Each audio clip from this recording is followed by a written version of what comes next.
What's up, guys? All right, welcome back. So I want to go over something that's one of the most misunderstood things that I see utilized and not utilized, really, is what I'm going to get into. And that is cardio as a fat loss tool. Now, with that sentence, realize that I said tool, okay? Cardiovascular exercise is a fat loss tool, and it is the most abused fat loss tool that I see on a day-to-day basis. So I want to make a quick video on why and how you should use cardio and why you should not use cardio sometimes. So the first thing is, with any good training plan, you're going to want to phase things in and out. Cardio is no different. So in order to keep the maximum effectiveness of cardiovascular exercise for fat loss, you need to take it in and pull it out at certain times. One good way that I like to do that is with my clients, I will add it in for 3 to 4 times a week. A lot of times what I do is I'll taper it up. So we'll start with 3 times a week, then we'll go 4 and 5 and 6, and then drop it back down after a month or so. It's just like everything in the body. Our bodies get more efficient with it, and they get more stringent on the amount of calories that we burn while we're doing it. And cardio is one of the biggest offenders.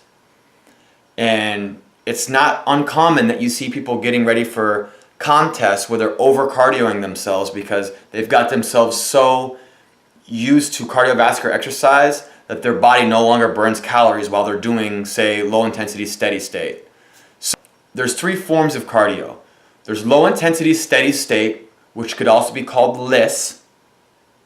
There's moderate intensity steady state, which could be called MISS. And then there's high intensity interval training, which could also be called HIIT. You've probably read articles where people talk about that.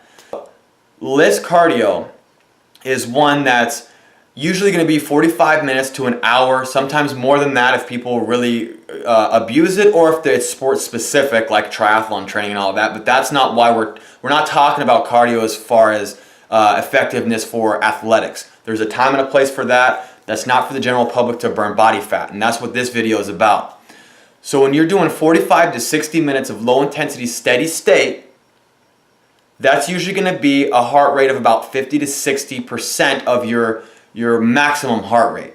Your maximum heart rate is 220 minus your current age. Low intensity steady state is where you do low intensity, but you go long duration, okay? So that's good for fat burn. It's good for, you burn more fat while you're actually doing that, but it takes much longer.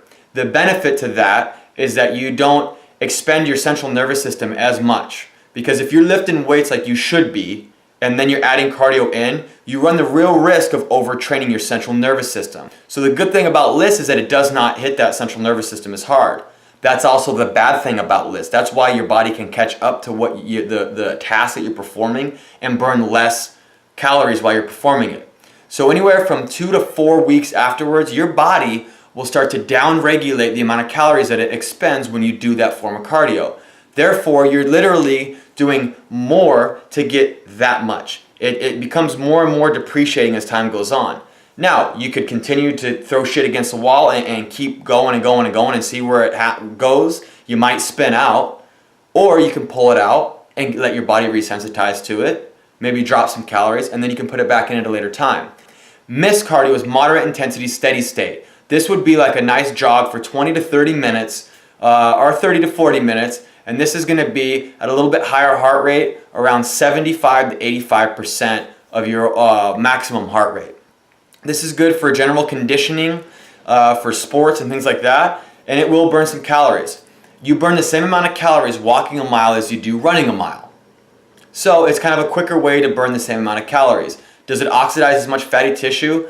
No, not in the short term, but remember, this is all a calories in versus calories out game. And then the last form of cardio is HIIT cardio.